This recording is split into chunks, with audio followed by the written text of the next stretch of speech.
My name is Jason Trumbauer, and I'm the Chief of Police at Florida State University. All Florida State University classes and business operations on the main campus in Tallahassee are canceled through Friday, April 18th. Essential employees should check with their supervisors for further reporting instructions. All FSU athletic events in Tallahassee are canceled through Sunday. At approximately 11:50 a.m. Thursday, April 17th, a gunman opened fire on the main campus of Florida State University in Tallahassee, shooting multiple individuals in the vicinity of the Student Union building. FSU police responded immediately, engaged, neutralized, and apprehended the shooter. 2 victims are deceased, and 5 individuals have been transported to a local hospital with gunshot wounds.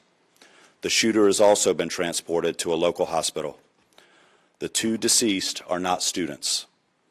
The shooter is believed to be a current FSU student. I do not have additional information on the shooter's identity at this time. Students who need assistance can go to the Donald L. Tucker Center, where the university is providing counseling, health care, and other support services. Family members are also able to go to the Tucker Center for assistance.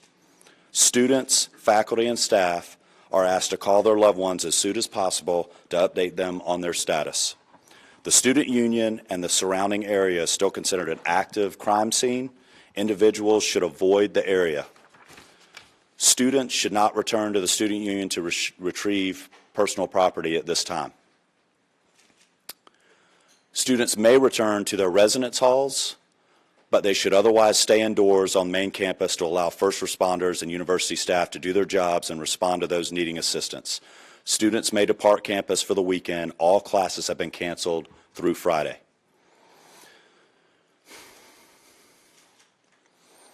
Before I turn this over to Chief Revel, I want to thank all the brave men and women of the FSU PD for responding immediately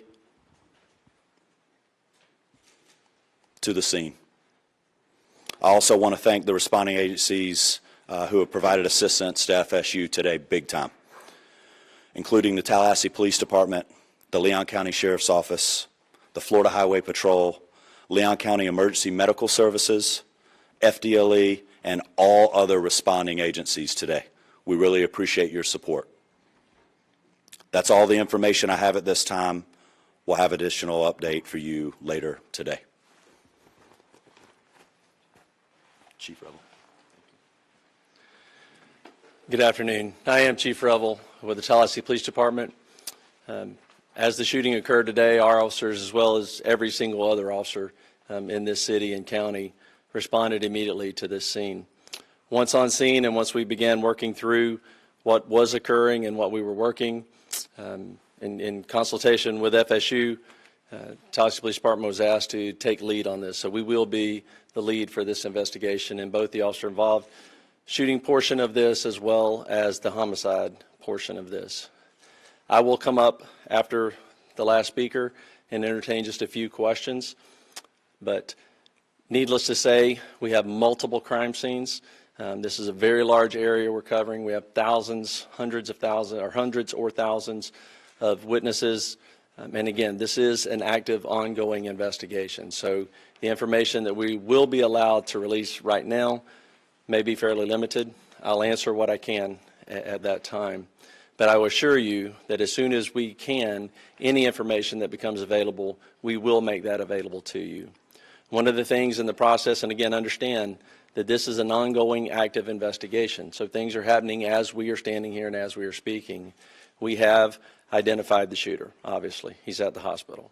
So with more on that, I'm going to allow the sheriff to come up and speak on that portion of it. Thank you, Chief.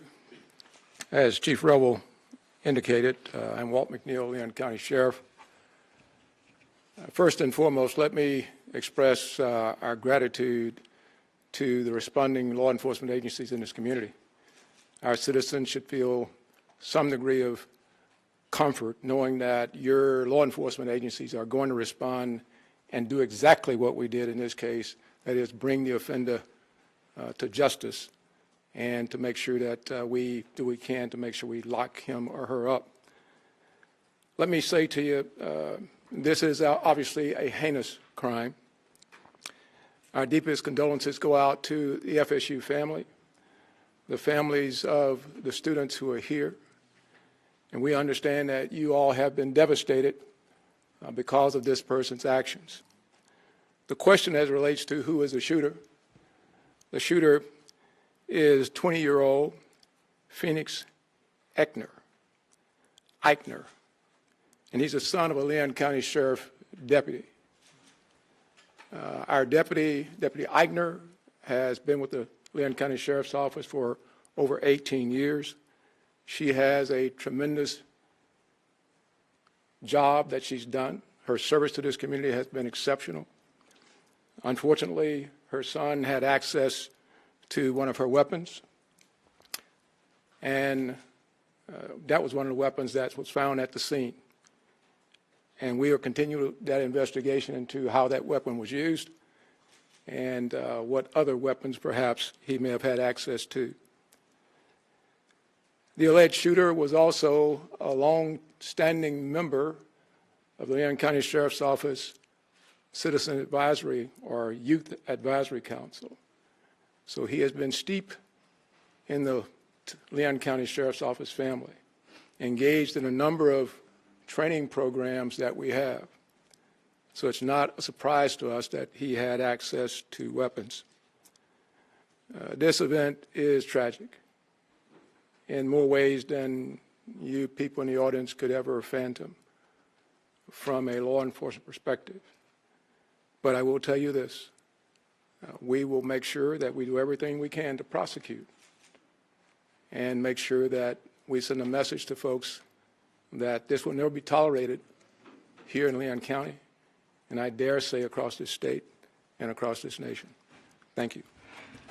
Let me bring up the FBI Assistant Special Agent in charge, Hubert Reynolds.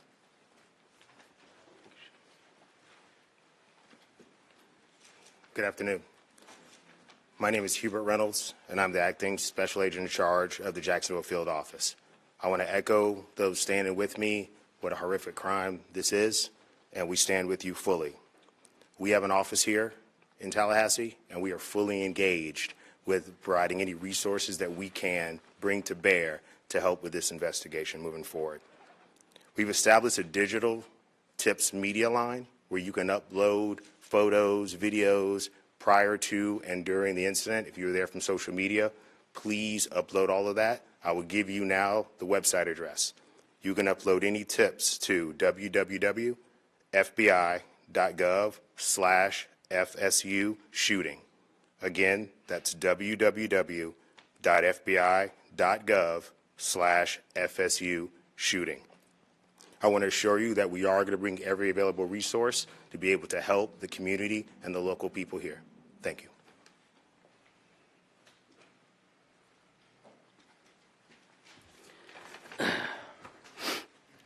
Good afternoon, everyone. I'm Richard McCullough, Rick McCullough, the president of Florida State University. This is a tragic day for Florida State University. We're absolutely heartbroken by the violence that occurred on our campus earlier today. 2 have died. 5 other innocents are being treated for their injuries. We're working to support the victims, their families, and everyone affected by this traumatic event. I just returned from the hospital where the First Lady and I met some of our students who are the victims. Our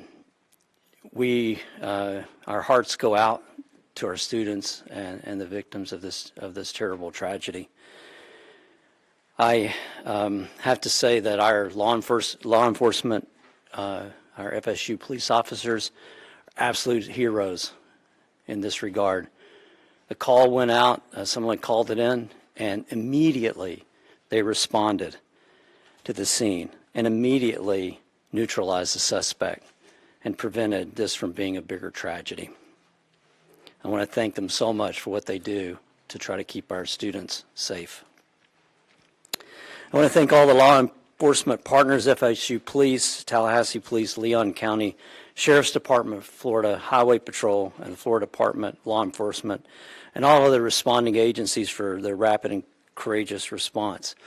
I want to thank everybody that came out to visit with the students and to help us and to be here today for this press conference. And I appreciate so much the support that you're all providing to our university and to our students. We're fully cooperating with the investigation, and we defer to law enforcement as they continue their work. I'd also like to thank all the healthcare providers at Tallahassee Memorial Hospital that are treating and providing outstanding care to our victims. Right now, our top priority is safety and well-being for all the people and our campus. As it was said, classes are canceled on the main campus today and tomorrow, and all FSU athletics events on Tallahassee are canceled through Sunday. We also want to tell you that counseling and psychological services are available to students, faculty, and staff, and anyone that needs that should call 850-644-2003. We're also providing support for faculty and staff through our Employee Assistance Program. And so if you need any help, please reach out. We'll continue to communicate with the campus community as we know more. This is a deeply emotional time, but we're all here to support each other. We're going to do everything we can to support our community. We're a strong and united community, and we're family. And so we'll take care of all of you. And we'll get through this together. Thank you. All right, at this time we will take a few questions. Let me just reiterate, this was a massive response, a massive response of law enforcement personnel. Our federal, state, local partners have continued to build relationships that long preceded this event, and that came into great play today in the seamless way that we all came together to work these events. But I know you'll have some specific questions. I will tell you right now, we are not going to talk about the victims other than the fact that there are 6 of them, two additional deceased, and then the suspect, so 9 total persons. 9 total persons. Yes, sir. Have you all been able to talk to the suspect at all? Any idea about motive? The suspect invoked his rights not to speak to us. Chief, do we know if the weapon that was used was his parents' service weapon? And if so, what are the rules around storing service weapons? Right. No, that's a good question. This weapon was a weapon that the deputy previously used. A lot of times, many agencies, mine included, when we transition to a new handgun, the officers are allowed to purchase the handgun they used prior. And correct me if I'm wrong, Sheriff, but I believe that's the case here. This was a handgun that deputy used prior to them transitioning to a new handgun, and so it was her personal handgun.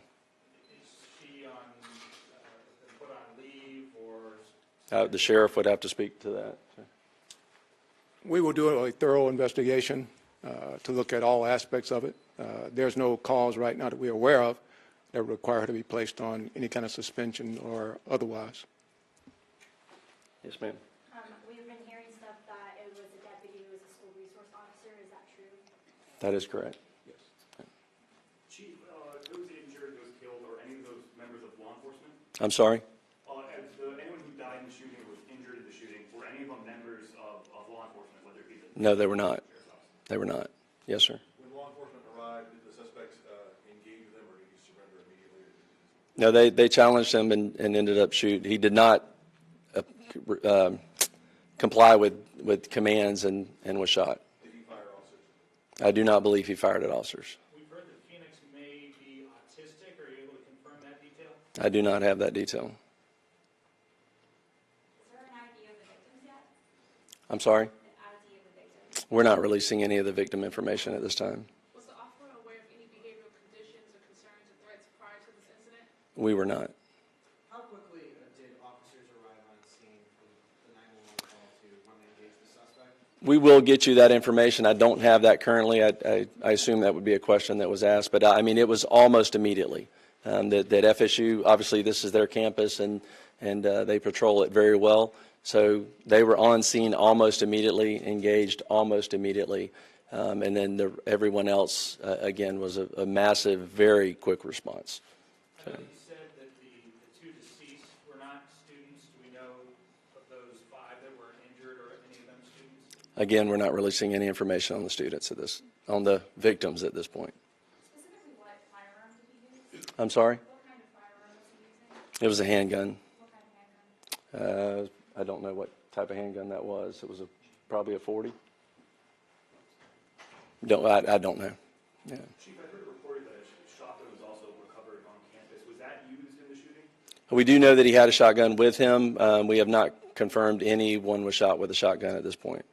But again, that could change as we, again, there are hundreds and hundreds of witnesses, and as we piece all of this back together, information will come to light that we may not have at this point. So I do not believe so at this point. We'll take one more question.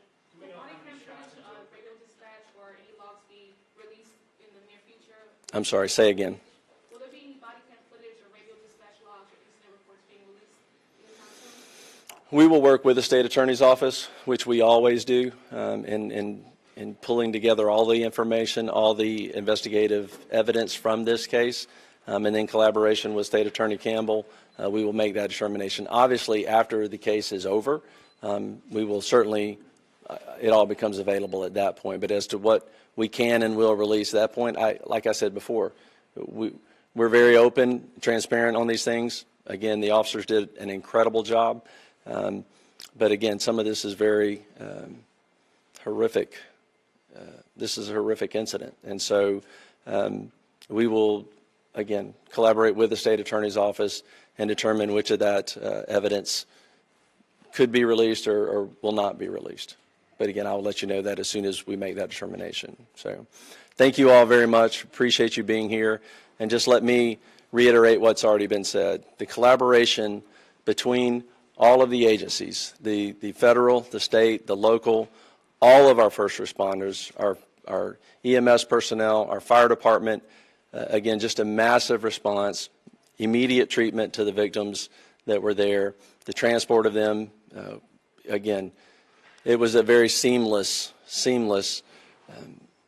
response to this tragedy. And that goes to the training that we all do repeatedly, individually as agencies and together. The incident command came together very, very quickly. And again, I could not be more proud of the response and more horrified at the act. So thank you very much. Can you please just real quick verify again one more time the number of people injured and dead? Our number was 8. I heard you say 9. Sure. Total number of 9. That includes the suspect. So there are 6 victims that are injured, 2 victims that are dead, and 1 suspect. And let me just reiterate this because I'm not sure we said this. We have no reason to believe at this point that he did not act alone. So there is no further threat to our community at this point. So thank you very much.